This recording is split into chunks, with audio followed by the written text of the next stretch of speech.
श्रीमद् भागवत महापुराण स्कंद छठा अध्याय पहला अजामिलोपाख्यान का प्रारंभ।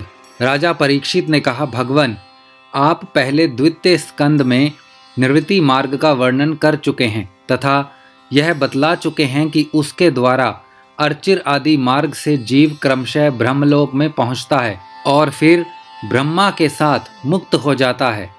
मुनिवर, इसके सिवा आपने उस प्रवृत्ति मार्ग का भी तृतीय स्कंद में भली भांति वर्णन किया है, जिससे त्रिगुणमय स्वर्ग आदि लोकों की प्राप्ति होती है और प्रकृति का संबंध ना छूटने के कारण जीवों को बार बार जन्म मृत्यु के चक्कर में आना पड़ता है। आपने यह भी बतलाया कि अधर्म करने से अनेक नरकों की प्राप्ति होती है और पांचवें स्कंद में उनका विस्तार से वर्णन भी किया। चौथे स्कंद में आपने उस प्रथम मनवंतर का वर्णन किया जिसके अधिपति स्वयंभू मनु थे।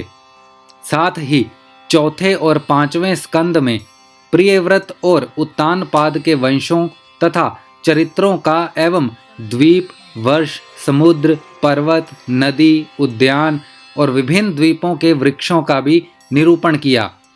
भूमंडल की स्थिति, उसके द्वीप, वर्षा आदि विभाग, उनके लक्षण तथा परिमाण, नक्षत्रों की स्थिति, अतल वितल आदि भूवितर, सात पाताल और भगवान ने इन सब की जिस प्रकार सृष्टि की उसका वर्णन भी सुनाया। महाभाग, अब मैं वह उपाय जानना चाहता हूँ जिसके अनुष्ठान से मनुष्यों को अनेकानेक भयंकर यातनाओं से पूर्ण नरकों में ना जाना पड़े। आप कृपा करके उसका उपदेश कीजिए। श्री शुकदेव जी ने कहा, मनुष्य मन, वाणी और शरीर से पाप करता है। यदि वह उन पापों का इसी जन्म में प्रायश्चित ना कर ले तो मरने के बाद उसे अवश्य ही उन भयंकर यातनापूर्ण नरकों में जाना पड़ता है, जिसका वर्णन मैंने तुम्हें पांचवें स्कंद के अंत में सुनाया है। इसीलिए बड़ी सावधानी और सजगता के साथ रोग एवं मृत्यु के पहले ही शीघ्र से शीघ्र पापों की गुरुता और लघुता पर विचार करके उनका प्रायश्चित कर डालना चाहिए। जैसे मर्मज्ञ चिकित्सीय रोगों का कारण और उनकी गरुता लघुता जानकर झटपट उनकी चिकित्सा कर डालता है। राजा परीक्षित ने पूछा, भगवन मनुष्य राजदंड, समाजदंड आदि लौकिक और शास्त्रोक्त नरक गमन आदि पारलौकिक कष्टों से यह जानकर भी कि पाप उसका शत्रु है, पाप वासनाओं से विवश होकर बार बार वैसे ही कर्मों में प्रवृत्त हो जाता है। ऐसी अवस्था में उसके पापों का प्रायश्चित कैसे संभव है?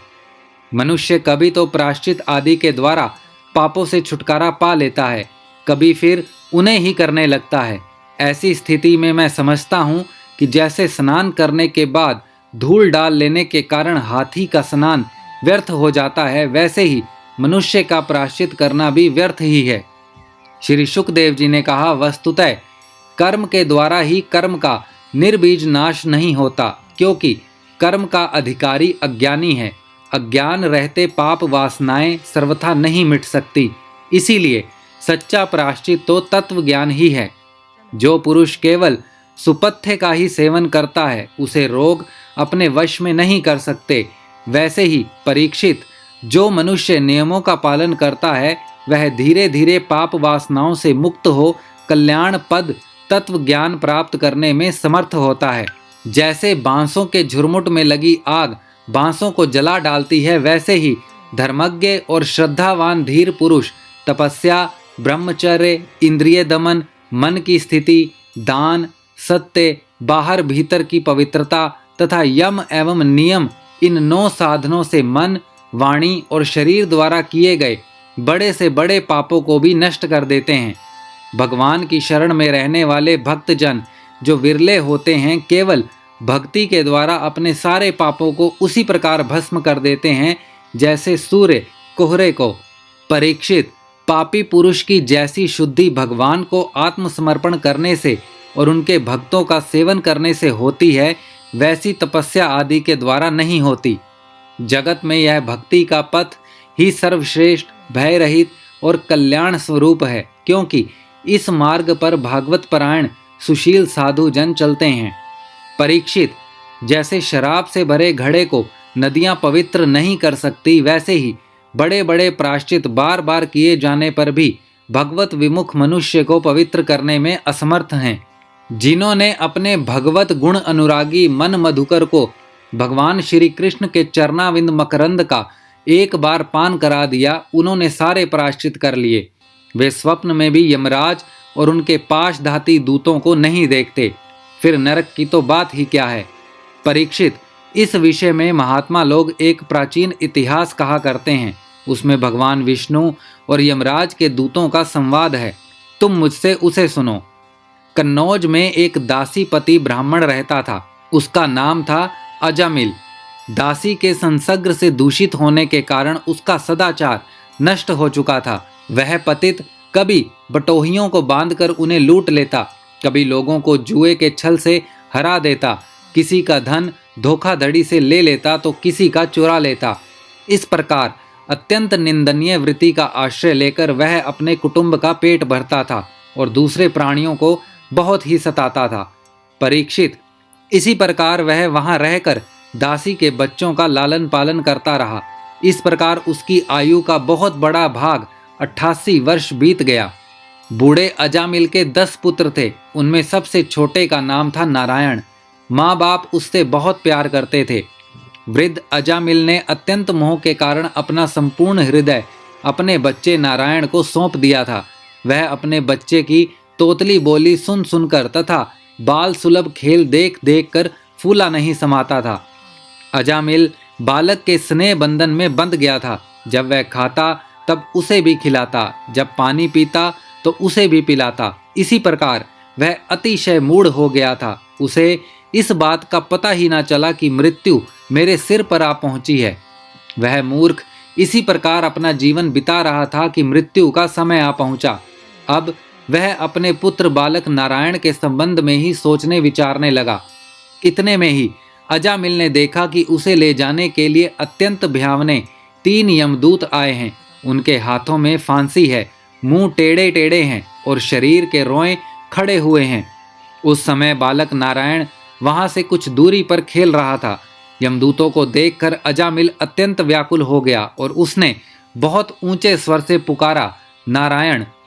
भगवान के पार्षदों ने देखा कि यह मरते समय हमारे स्वामी भगवान नारायण का नाम ले रहा है, उनके नाम का कीर्तन कर रहा है। अतः वे बड़े वेग से झटपट वहां आ पहुंचे। उस समय यमराज के दूत दासीपति अजामिल के शरीर में से उसके सूक्ष्म शरीर को खींच रहे थे।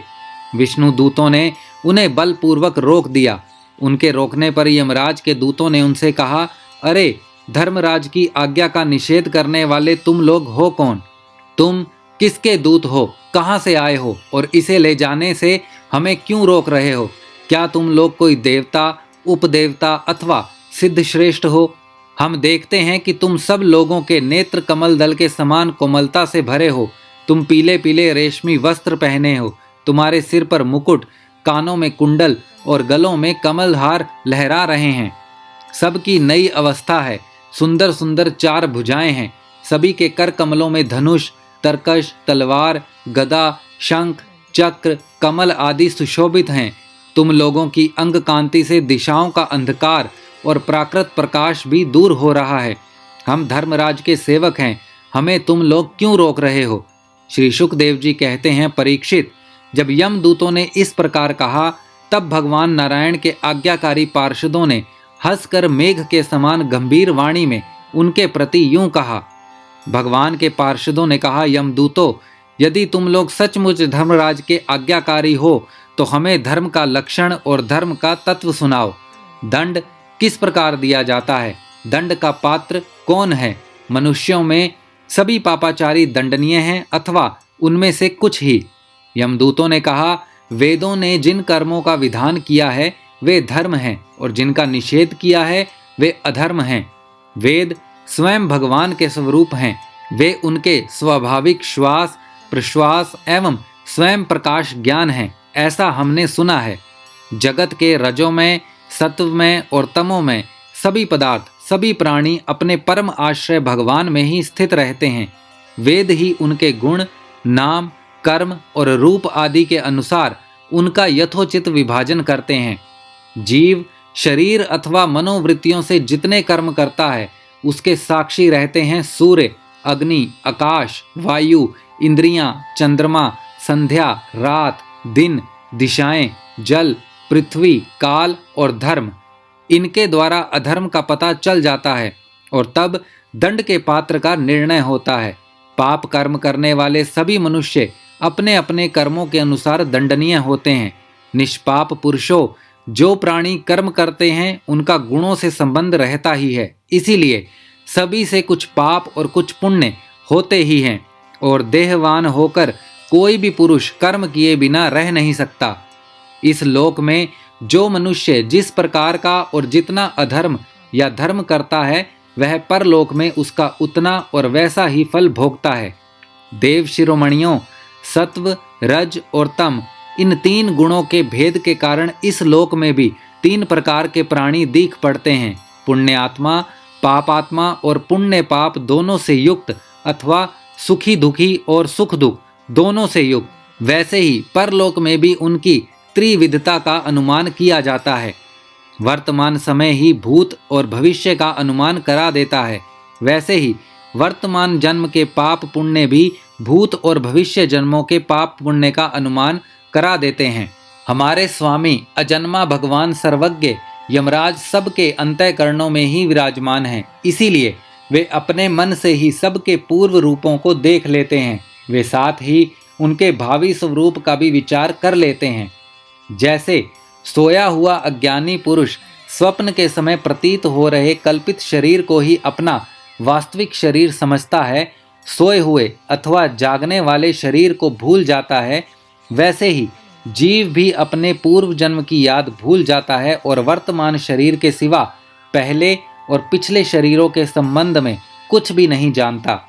सिद्ध पुरुषों, जीव इस शरीर में 5 कर्मेंद्रियों से लेना देना, चलना फिरना आदि काम करता है।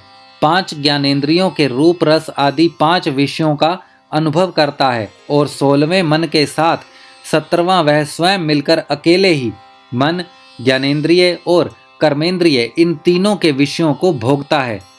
जीव का यह 16 कला और सत्व आदि 3 गुणों वाला लिंग शरीर अनादि है। यही जीव को बार बार हर्ष, शोक, भय और पीड़ा देने वाले जन्म मृत्यु के चक्कर में डालता है। जो जीव अज्ञानवश काम, क्रोध, लोभ, मोह, मद, मत्सर इन 6 शत्रुओं पर विजय प्राप्त नहीं कर लेता, उसे इच्छा न रहते हुए भी विभिन्न वासनाओं के अनुसार अनेकों कर्म करने पड़ते हैं। वैसी स्थिति में वह रेशम के कीड़े के समान अपने को कर्म के जाल में जकड़ लेता है और इस प्रकार अपने हाथों मोह का शिकार बन जाता है। गुण बलपूर्वक विवश करके उससे कर्म कराते हैं। जीव अपने पूर्व जन्मों के पाप पुण्यमय संस्कारों के अनुसार स्थूल और सूक्ष्म शरीर प्राप्त करता है। उसकी स्वाभाविक एवं प्रबल वासनाएं कभी उसे माता के जैसा स्त्री रूप बना देती हैं तो कभी पिता के जैसा पुरुष रूप।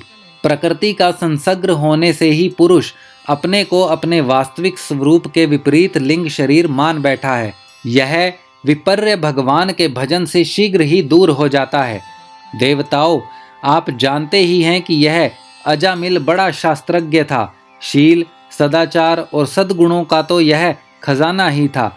ब्रह्मचारी, विनयी, जितेंद्रिय, सत्यनिष्ठ, मंत्रवेता और पवित्र भी था। इसने गुरु, अग्नि, अतिथि और वृद्ध पुरुषों की सेवा की थी। अहंकार तो इसमें था ही नहीं। यह समस्त प्राणियों का हित चाहता, उपकार करता, आवश्यकता के अनुसार ही बोलता और किसी के गुणों में दोष नहीं ढूंढता था। एक दिन यह ब्राह्मण अपने पिता के आदेशानुसार वन में गया और वहां से फल फूल समिधा तथा कष्ट लेकर घर के लिए लौटा। लौटते समय इसने देखा कि एक भ्रष्ट शूद्र जो बहुत कामी और निर्लज्ज है, शराब पीकर किसी वैश्या के साथ विहार कर रहा है। वैश्या भी शराब पीकर मतवाली हो रही है। नशे के कारण उसकी आंखें नाच रही हैं। वह अर्धनग्न अवस्था में हो रही है। वह शूद्र उस वैश्या के साथ कभी गाता, कभी हंसता और कभी तरह तरह की चेष्टाएं करके उसे प्रसन्न करता है।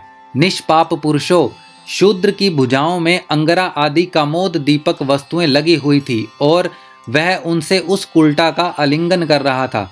अजामिल उन्हें इस अवस्था में देखकर सहसा मोहित और काम के वश हो गया। यद्यपि अजामिल ने अपने धैर्य और ज्ञान के अनुसार अपने काम वेग से विचलित मन को रोकने की बहुत बहुत चेष्टाएं की, परंतु पूरी शक्ति लगा देने पर भी वह अपने मन को रोकने में असमर्थ रहा। उस वैश्या को निमित्त बनाकर काम पिशाच ने अजामिल के मन को ग्रस लिया। इसकी सदाचार और शास्त्र संबंधी चेतनाएं नष्ट हो गई। अब यह मन ही मन उस वैश्या का चिंतन करने लगा और अपने धर्म से विमुख हो गया। अजामिल सुंदर सुंदर वस्त्र आभूषण आदि वस्तुएं जिनसे वह प्रसन्न होती ले आता, यहाँ तक कि इसने अपने पिता की सारी संपत्ति देकर भी उसी कुल्टा को रिझाया। यह ब्राह्मण उसी प्रकार की चेष्टा करता जिससे वह वैश्या प्रसन्न हो। उस स्वच्छंद चारणी कुल्टा की तिरछी चितवन ने इसके मन को ऐसा लुभा लिया कि इसने अपनी कुलीन नवयुवती और विवाहिता पत्नी तक का परित्याग कर दिया। इसके पाप की भी भला कोई सीमा है? यह कुबुद्धि न्याय से अन्याय से जैसा भी जहाँ कहीं भी धन मिलता वहीं से उठा लाता। उस वैश्या के बड़े कुटुंब का पालन करने में ही यह व्यस्त रहता। इस पापी ने शास्त्र आज्ञा का उल्लंघन करके स्वच्छंद आचरण किया। यह सत्पुरुषों के द्वारा निंदित है। इसने बहुत दिनों तक वैश्या के मल समान अपवित्र अन्न से अपना जीवन व्यतीत किया। इसका सारा जीवन ही पापमय है। इसने अब तक अपने पापों का कोई प्रायश्चित भी नहीं किया। इसीलिए अब हम इस पापी को दंडपाणी भगवान यमराज के पास ले जाएंगे। वहाँ यह अपने पापों का दंड भोगकर शुद्ध हो जाएगा। श्रीमद् भागवत महापुराण स्कंद छठा अध्याय पहला समाप्त।